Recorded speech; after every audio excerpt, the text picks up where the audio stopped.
was in the lower 60s.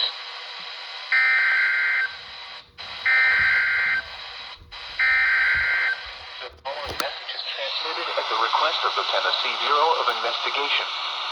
An Amber Alert has been issued on behalf of the Clarksville Police Department for Tyler Hall. Tyler is a 3-year-old white male, 3 feet 6 inches, 40 pounds, with blonde hair and blue eyes. Tyler was last seen on June 2nd, 2026 in the area of Origination Drive in Clarksville, Tennessee.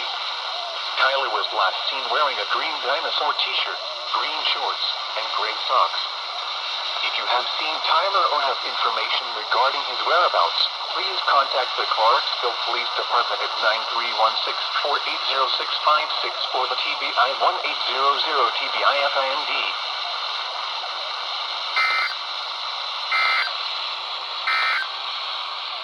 Here are some 4 p.m. observations from around the area.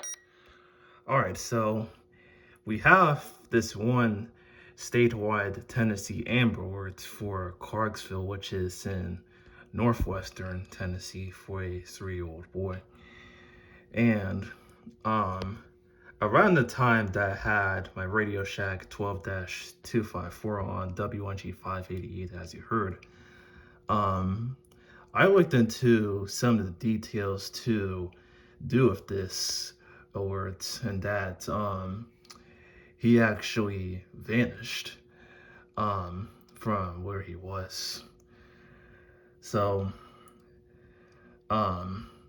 with all of that being said, hopefully he gets found sooner than later, because by no means do we want anybody to go missing at all.